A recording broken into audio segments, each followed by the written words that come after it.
తణుకు నియోజకవర్గ ప్రజలకు గోదావరి జలాలు పూర్తి స్థాయిలో అందించేందుకు చర్యలు తీసుకుంటున్నట్లు తణుకు ఎమ్మెల్యే అరిమిల్లి రాధాకృష్ణ అన్నారు.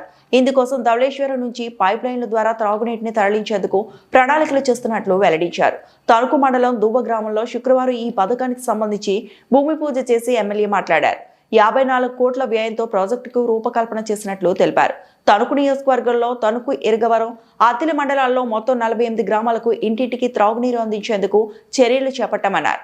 దీని ద్వారా 154 కిలోమీటర్ల మేర పైప్ లైన్లు నిర్మించడంతో పాటు ఓవర్ హెడ్ ట్యాంకులు నిర్మాణం జరుగుతుందని చెప్పారు. అనంతరం దువ్వ గ్రామంలో 43 లక్షల వ్యయంతో నిర్మించిన ప్రాథమిక పాఠశాల భవనాన్ని ఎమ్మెల్యే రాధాకృష్ణ ప్రారంభించారు. దువ్వ గ్రామాన్ని స్వచ్ఛ భారత్ కార్యక్రమంలో భాగంగా క్లీన్ అండ్ గ్రీన్ చేపట్టి పూర్తి స్థాయిలో గ్రామాన్ని పారిశుద్ధ్య నిర్వహణ చేసే విధంగా చర్యలు చేపట్టామని చెప్పారు. దువ్వ గ్రామాన్ని స్వచ్ఛ గ్రామంగా తయారు చేయడానికి ప్రణాళికలు చేశామని తెలిపారు. కూటమి ప్రభుత్వం అధికారంలోకి వచ్చిన తర్వాత అభివృద్ధి సంక్షేమం సుమారు 1650 కోట్లతో చేపట్టామని అన్నారు. ఎన్నికలకు ముందు ఇచ్చిన సూపర్ 6 హామీల్లో 90% హామీలను ఇప్పటికే అమలు చేశామని గుర్తు చేశారు. ముఖ్యమంత్రి చంద్రబాబు నాయుడు, ఉప ముఖ్యమంత్రి పవన్ కళ్యాణ్, దేశ ప్రధాని నరేంద్ర మోదీ, రాష్ట్ర మంత్రి నారా లోకేష్ సహకారంతో అనేక సంస్కరణలు తీసుకువచ్చి అన్ని వర్గాలకు సమన్యాయం చేసే విధంగా అభివృద్ధి సంక్షేమం అమలు చేస్తున్నామని ఎమ్మెల్యే రాధాకృష్ణ చెప్పారు. ఈ కార్యక్రమంలో కూటమి నాయకులు, కార్యకర్తలు పాల్గొన్నారు.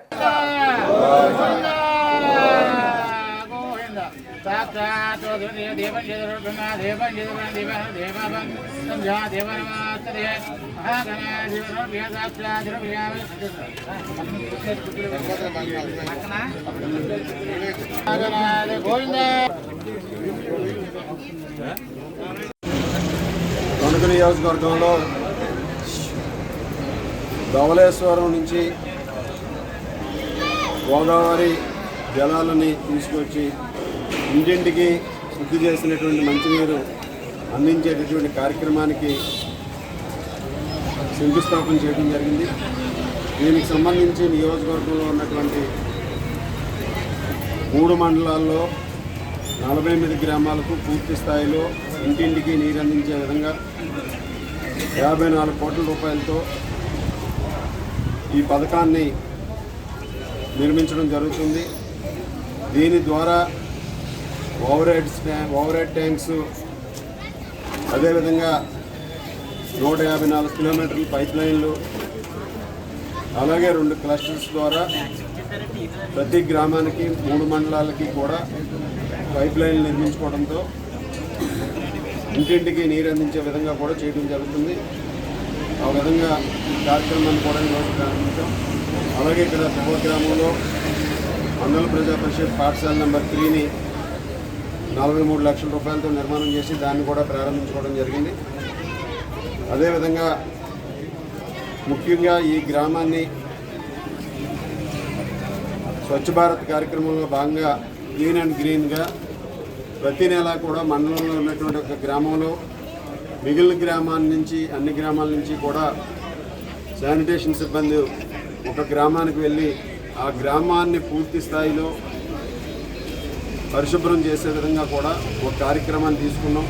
దానిలో భాగంగా ఈరోజు దువ్వ గ్రామంలో దాదాపు 50 మంది శానిటేషన్ వర్కర్స్తో ఈ గ్రామంలో ఉన్నటువంటి అన్ని వార్డుల్లో కూడా ఈ క్లీన్ అండ్ గ్రీన్ కార్యక్రమాన్ని నిర్వహిస్తూ ఇక్కడ ఉన్నటువంటి చెత్తని, అదేవిధంగా మిగిలినవి కూడా క్లీన్ చేయడం జరుగుతుంది.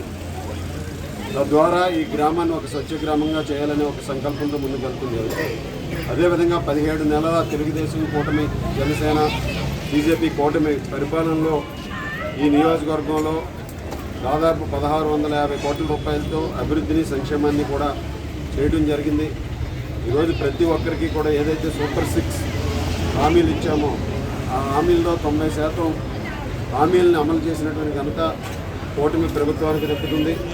అదేవిధంగా ఈరోజు అన్నదాత సుఖీభావ పథకం ద్వారా 2వ విడత నిధులు కూడా ఈరోజు విడుదల చేయడం జరిగింది. ఆ విధంగా మన నియోజకవర్గానికి దాదాపు ఇప్పటి వరకు అన్నదాత సుఖీభావ ద్వారా 22 కోట్ల రూపాయలు, ఇక్కడ రైతులకి దాదాపు 16,000 మంది రైతులకి ఈరోజు దాన్ని జమ చేయడం జరిగింది.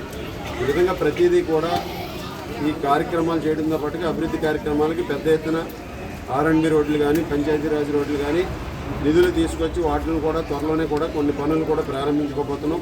ముఖ్యంగా పాఠశాలల అభివృద్ధికి ఐటీ శాఖ మంత్రులు, విద్యాశాఖ మంత్రులు నారా లోకేష్ గారు నాయకత్వంలో అనేక సంస్కరణలు తీసుకొచ్చి ఈరోజు గ్రామీణ ప్రాంతాల్లో మోడల్ స్కూల్స్ని ప్రారంభించి ఈరోజు ప్రతి క్లాస్కి ఒక టీచర్ ఉండే విధంగా కూడా ఈరోజు అనేక సంస్కరణలు తీసుకొచ్చి, అలాగే స్కూల్ డ్రెస్సుల్లో కానీ మధ్యాహ్న భోజన పథకంలో కానీ ఈరోజు అనేక సంస్కరణల ద్వారా విద్యా వ్యవస్థను పటిష్టం చేసే విధంగా దేశంలోనే ఆంధ్రప్రదేశ్ విద్యా వ్యవస్థని నెంబర్ 1 రాష్ట్రంగా తీర్చిదిద్దే విధంగా లోకేష్ గారు కృషి చేస్తున్నారు.